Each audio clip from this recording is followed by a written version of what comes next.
የጁንታው መሪ ዶክተር ደብረጽዮን ገብረ ሚካኤል በመቀሌ በሚገኝ በአንድ ትምህርት ቤት ተገኝተው በውስጡ የተጠለሉ በጦርነቱ የተጎዱ የትግራይ እናቶችን መጎብኘታቸው ተሰምቷል። ከጉብኝታቸው ጋር በተያያዘ ሰፋ ያለ ትንታኔ ይዘናል። እኚህ ሰው በጉብኝቱ ላይ ምን አሉ፣ ከኋላ ያለው ስደባ ምን ይመስላል የሚለውን የምናደርሳችሁ ይሆናል። ከዚሁ ጋር በተያያዘ የዓለም አቀፉ የጤና ድርጅት WHO ዳይሬክተር የሆኑት ዶክተር ቴድሮስ አዳኖም ጋርም በተያያዘ የምናነሳላችሁ መረጃ ይኖራል።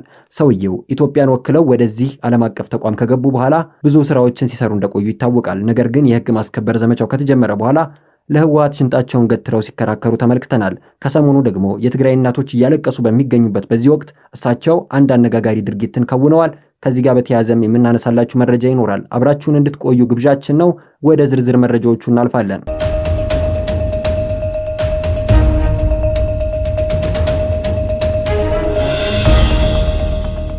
መሪኔም ባዩ ሰው መቀሌ ከተማ ማይወይኒ ትምህርት ቤት ተገኝተዋል። አካሄዳቸው እንደ ወጉ ለተማሪዎች ልማት ለመስጠት አሊያም አይዟችሁ ብሎ ለማበረታታት አይደለም። ከቦታው የመድረሳቸው ዓላማ በእሳቸው ጠባጫሪነት ከቤት ንብረታቸው የተፈናቀሉ እናቶችና ህፃናትን ለመጎብኘት ነው። የሌባ አይነ ደረቅ መልሶ ልብ ያድርቅ ሆኖ አሸባሪው ደብረጽዮን በስፍራው ሲገኙ እንደተለመደው አለሁላችሁ ከሚል ቀጣፊ አንደበት ጋር ሆኗል። ሰውየው ዛሬ የሚፈጸሙት እኩይ ተግባር ያሳፍራቸው አይመስልም። እንደውም ሩህሩህ በሚመስል አቀራረብ ብዙዎችን ለማሳመን ችለዋል። ከማይወይኒ ትምህርት ቤት ወለል ከወደቁት አብዛኞቹ አዛውንትና ሴቶች ናቸው። ከነዚህ መካከል ጨቅላ ህፃናትን የታቀፉ አራስ እናቶች በረሃብ ጎናቸው ያዛጋሉ። ደብረጽዮን ወደ ጥቂቶቹ ተጠግተው ሁኔታቸውን ጠየቁ። እናቶች በጦርነቱ ማይካድራና ሳምሪ ከተባሉ ቦታዎች የተፈናቀሉ መሆናቸውን ተናገሩ። ሰውየው ስለ እነዚህ ቦታዎች ሲሰሙ ፈጽሞ አልደነገጡም። በማይካድራ በርካታ ንጹሐንን በግፍ መጨፍጨፋቸውን አሳምረው ያውቃሉ።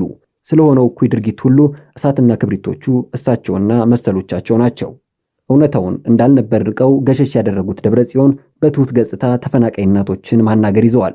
እናቶቹ ጨቅላ ህፃናቱን ያባብላሉ፣ የውስጣቸውን ይተነፍሳሉ። ከነዚህ መካከል አንዲት ወጣት ልጇን የወለደችው በዚሁ ትምህርት ቤት ውስጥ ስለመሆኑ ገለጸች። ወላዲቱ እንደ እናቶች ወግ መጋረጃ ተጥሎ ገንፎ ተዘጋጅቶ ማር ቅቤው ቀርቦ አልታረሰችም። በቂ ምግብ ያላየው ጎኗ ያረፈው ቅዝቃዜ በወረሰው የትምህርት ቤት ወለል ሆኗል። ደብረጽዮን ይህ እውነት አልደነቃቸውም። እናቶችን መጎሳቆል፣ መራብና መፈናቀል ነገር ያላሉትም ዛሬም ትምከት የሞላው ጦርነት የሚሻው አንደበታቸው ያለማቋረጥ ክፋትን ይሰብካል። ሰውየው አሁንም ማይካድራን የሚያስቡት የንጹሐንን ሞት እያስታውሱ አይደለም። ለሳቸው የበርካቶች ደም መፍሰስ የተለመደ ባህላዊ ጦርነት ነው። ለሳቸው አንድ ወገንን ለይቶ መጨፍጨፍ ተገቢ የሚባል ተግባር ነው። ዛሬም ቢሆን አልሞት ባይ ማንነታቸው መሬት ስለማስመለስ፣ ድንበር ስለመውረር ደጋግሞ ይጮሃል። ደብረጽዮን በስፍራው የወደቁ እናቶችን ሲቃኙ የእሳቸውና የመሰሎቻቸው ልጆች ምቾት ላፍታ ውል አላለላቸውም። በእናቶቻቸው ክንድ ያረፉ ምስኪን ጨቅላዎች ደረቅ ጡት እየማጉ ስለመሆኑም ነገር ያሉት አይመስልም። በአውሮፓና አሜሪካ የሚንደላቀቁ ልጆቻቸው ስለ እነዚህ ወገኖች መኖርና መፈጠር አንዳች እንደማያውቁ እርግጠኛ ናቸው። ችግር ያጎሳቆላቸው፣ ረሃብ የጎበኛቸው፣ መታረዝ ያያቸው እናቶች በምቾት ከሚንደላቀቁ ሴቶቻቸው ጋር ፈጽሞ አይወዳደሩም። እነሱ በሀብት ላይ ሀብት፣ በወርቅ ላይ ወርቅ የሚደርቡ ቅንጦች ናቸው። ዘመናዊ መኪኖቻቸውን ሲለዋውጡ ፋሽኑ ሳያልፍበት ዘመኑ ሳይቀየር ነው። በውጭ ሀገራት እየኖሩ አገር ቤት በውድ ዋጋ የገነቧቸው ህንፃዎች ከበርካታ ዜጎች ላብና ደም የተቀዱ ናቸው። እነሱ እንደ ትግራይ እናቶች ልጆቻቸውን በትምህርት ቤት ወለልና በየጫካው አይወልዱም። ሁሌም የልጅን ሲሳይ የሚቀበሉት አሜሪካዊ ከሚል ዜግነት ጋር ነው። እንዲህ ይሆን ዘንድ ከስልጣን ላይ ያሉ ባሎቻቸው ያከማቹት የህዝብ ሀብትና ንብረት ያሻውን ይፈጽማል። የሁለቱ እናቶች ወግ ፈጽሞ አንድ አይደለም፣ ይለያያል። በመሃላቸው ያለው የኑሮ መልክ የህይወት ትልምና የመኖር ተስፋ የተዥጎረጎረ ነው። እናት የሚለው ስያሜና የመዳረሻው ጥግ ሲመረመር ትርጓሜውን ያዛባል። እንባና ሳቅ፣ ሐዘንና ደስታ፣ ረሃብና ጥጋብ መቼውንም አንድ ሆኖ አያውቁም። የኑሮ ገጽታና የህይወት መስመራቸውም በኩል መስፈርት ሚዛን አይደፋም። ምናልባት ከጾታ መመሳሰል ውጪ አንድ የሚያደርጋቸው አንዳች ምክንያት ሊኖር አይችልም። አሁንም በማይወይኒ ትምህርት ቤት የዶክተር ደብረጽዮን ጉብኝት ቀጥሏል። ሰውየው በስፍራ ያሉ ተፈናቃይ እናቶችን በትህትና እያነጋገሩ ተስፋ የለሽ ተስፋ መለገስ ይዘዋል። የዶክተሩ የአንደበት ቃል ሰላምና ፍቅርን አይሰብክም። ዙሪያቸውን ለቆሙ በርካታ ተፈናቃዮች ወራሪ ያሉትን የመንግስት ኃይል ለመውጋት ከጦር ሜዳ እንዲውሉ አጥብቀው ያነሳሳሉ። ቴሌቪዥን ቀረጻና ትርክት እንዲያመች ሆኖ ለአስተያየት የተመረጡ አንዳንዶች ደጋግመው የመንግስት ጦር መደምሰሱን ይናገራሉ። ከዚህ ጋር ተያይዞም ራሳቸውን ለጦር ሜዳ በመመልመል ልጆቻቸውን ጭምር ለመስዋዕትነት እንደሚያቀርቡ ቃል ይገባሉ።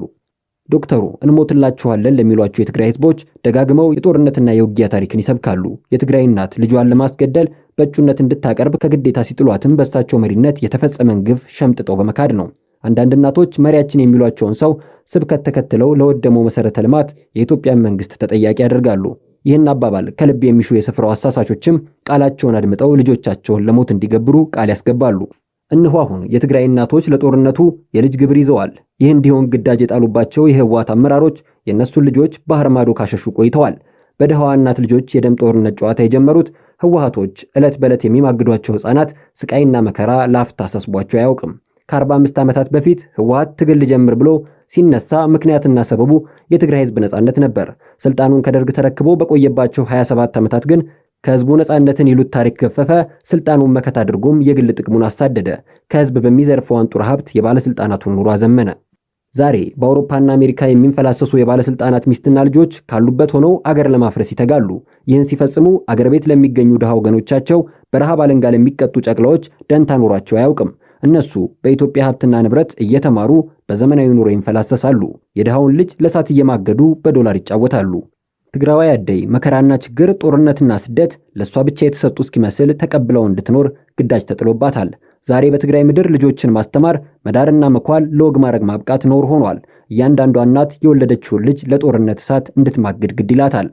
አደይ ልጆቿን በተዘረፈች ማግስት የመኖር ተስፋዋን ጭምር ታጣለች። አንድ ቀን ደግሞ የጠዋት ማታ እንባዋን አብሳ ልጆቼስ ማለት ከጀመረች እሷም ውጊያውን እንድትቀላቀል ትጠየቃለች። ይሁንታዋ ከተሳካ ህወሓቶች ዳግም ስለዛ ቤተሰብ የሚጠይቃቸው አይኖርም። ትውልድ አጥፍተው ጎጆ አዘግተው የሌሎች ትግራዋይ ህልሞችን ሊያጨልሙ ይፈጥናሉ። የዓለም ጤና ድርጅት ኃላፊው ዶክተር ቴድሮስ አድኖም አሁን ለደረሱበት ደረጃ ኢትዮጵያ ያደረገችላቸውን ውለታ አሳምረው ያውቁታል። የእሳቸው መሰረት ከህወሓት ምንጭ መቀዳቱ ግን የክህደት እጃቸውን አስቀድመው እንዲያሳዩ መስክሮባቸዋል። ቴድሮስ እስከዛሬ ህወሓት ይሉት ድርጅታቸው ስለፈጸመው አስነዋሪ ድርጊት ሲያወግዙና ሲቃወሙ አልተሰሙም። ይባስ ብለው በዓለም አደባባይ ማንነቱን ማወደስና ዓላማውን ማቀንቀን ጀምረዋል። እኚህ የዓለማችን ጉምቱ ባለስልጣን ከተረከቡት ታላቅ ኃላፊነት አንጻር በህወሓት የትግራይ ልጆች በጦርነት መማገዳቸውን ጠቅሰው ለዓለም ማህበረሰብ አቤት ሲሉ አልተደመጡም። መማር የሚገባቸው ህፃናት ዛሬ ለውጊያ የመሰለፋቸውን ሀቅ ማጽደቅ በሚመስል እውነታ በዝምታ አልፈውታል። ዶክተሩ የትውልድ ሀገራቸው ህፃናት ህልም ስለመምከኑ ደንታ የሰጣቸው አይመስልም። ልጆች በዚህ ዕድሜያቸው ከደብተሩ መሳሪያውን ማንገባቸው፣ ከወተቱ ጥይቱን መጠጣታቸው ፈጽሞ አላሳዘናቸውም። ይግረማችሁ ብለው በውጭ ሀገር ትምህርት ቤቶች በኢትዮጵያ ሀብትና ንብረት ያስተማሯት ልጃቸው ስለመመረቋ ሊያሳዩን ፈጠኑ። ቴድሮስ ይህንን ሊያውጁ ሲነሱ በጦርነቱ በትግራይ ስለተዘጉ ትምህርት ቤቶች አልተጨነቁም። እንደ ቆሎ ተበትነው ስለቀሩት ተማሪዎችም ደንታ አልነበራቸውም። ዓላማቸው ልጃቸውን አሳድገው አስተምረው ለወግ ማድረግ ማብቃታቸውን ማሳየት ብቻ ነው። እሳቸው ማንነታቸውን ሊያስመሰክሩ ሲሞክሩ ስለ ትግራይዋ እናትና መና ስለቀሩት ልጆቿ አልተደነቁም። የዶክተሩ የፊት ጸዳል በደስታ የመፍለቅለቁ ምክንያት ስለ ሀገራቸው እልፍ ህፃናት መማር አይደለም። የውስጣቸው እርካታ ሚስጥሩ በላብ በጉልበታቸው ልጅን ለፍሬ ማብቃታቸው አልነበረም። የእሳቸውን ልብ ደርሶ ደስ ያለው ከዓለማችን ዕውቅ ዩኒቨርሲቲዎች በአንዱ ልጃቸውን የማስመረቃቸው ኩራት ሆኗል። የሀገርን ሀብትና ንብረት ዘርፎ ወደ ውጭ ሀገራት መሸሽ ልምዳቸው የሆነው ህወሓቶች አሁንም ባገኙት ቀዳዳ ሁሉ ለመሽሎክ መሞከራቸው አልቀረም።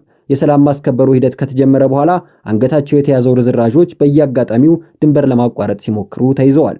በአንድ ወቅት የሰራዊት ግንባታ ዋና አስተባባሪ ሌተናል ጄኔራል ባጫ ደበሌ በሰጡት መግለጫ የጁንታው አካላት ከሀገር ለመውጣት ያደረጉት ጥረት በመከላከያ ሰራዊት ክንደብርቱነት ለመክሸፍ ችሏል። እነዚህ አካላት አስቀድመው ቤተሰባቸውን ያሸሹና ኑሯቸውን በውጭ ሀገራት ያደላደሉ ናቸው። ጁንታዎች ስልጣናቸውን በህዝቡ ከተነጠቁ ወዲህ ባህር ማዶ ለማምለጥ ሲጣጣሩ መቆየታቸው ተረጋግጧል። ለነሱ መንገድ ሲጠርጉ የቆዩ ተባባሪዎች ልብሳቸውን ቀይረውና የተለየ መታወቂያ ሰጥተው ካሰቡበት ሊያደርሷቸው ሞክረው ነበር። እንዳሰቡት ሆኖ እቅዳቸው አልሰመረም። አብዛኞቹ ከመደምሰስና ጥቂቶቹ ወደ አይጥ ዋሻ ከመመለስ አልዳኑም። በወቅቱ የመከላከያ ሚኒስቴር እንዳስታወቀው ሲሸሹ ከተያዙትና እርምጃ ከተወሰደባቸው ጁንታዎች ኪስ የተገኘው መረጃ በኦሮሞ ብሔረሰብ የተሰየመ የሐሰተኛ መታወቂያ ነበር። ይህን ስልት መጠቀማቸው በአማራ ክልል ድንበር ሲያልፉ ማንነታቸውን ለመደበቅ ሲባል ነው። ዛሬም ቢሆን የአሸባሪው ህወሓት አንገት አልተደፋም። ህፃናትን ከቀያቸው እየመለመለ ለውጊያ መማገዱን ቀጥሏል። አሁንም የትግራይ እናቶችን ባልደረቀም እንደ ክፉ ቀን ጅብ ከእናቶቻቸው ጉያ የሚነጠቁ ህፃናት ደም እየጮኸ ነው። ውጊያው ተባብሶ ቀጥሏል። ትምህርት ቤቶች፣ የድሃ እናት ጎጆዎች የኋሊት ተዘግተዋል። የረሃብ ጎናቸውን የደገፉ እናቶች በየቀኑ በየጫካው ስለሚሞቱ ትናንሽ ልጆቻቸው ይሰማሉ። መኖር መሞታቸው ያልታወቀ ብዙሃን የነገ ህልማቸው መክኖ ከሌሎች ወገናቸው ጋር ደም እንዲቃቡ ቁርሾ እንዲያተርፉ ተገደዋል። ከጁንታው መሪ ዶክተር ደብረጽዮን ገብረ ሚካኤል ጋር በተያያዘ እንደዚሁም የዓለም አቀፉ የጤና ድርጅት WHO ዳይሬክተር ከሆኑት የህወሓት አባል ዶክተር ቴድሮስ አድኖም ጋር በተያያዘ ያነሳንላችሁ መረጃዎች ይህን ይመስሉ ነበረ። አብራችሁን ስለቆያችሁ ስለተከታተላችሁን እጅግ አድርገን እናመሰግናለን። ብሌን ኢንተርቴይንመንት እንደዚሁ አዳዲስና ትኩስ ጉዳዮችን ወደ እናንተ ይዛ መቅረቧን ትቀጥላለች። እናንተም ብሌን ኢንተርቴይንመንትን ሰብስክራይብ በማድረግ እንዲሁም የደውል ምልክቷን በመጫን አብራችሁን ቆይታ እንድታደርጉ ነው ምንጋብዘው። መልካም ጊዜ ይሆንላችሁ።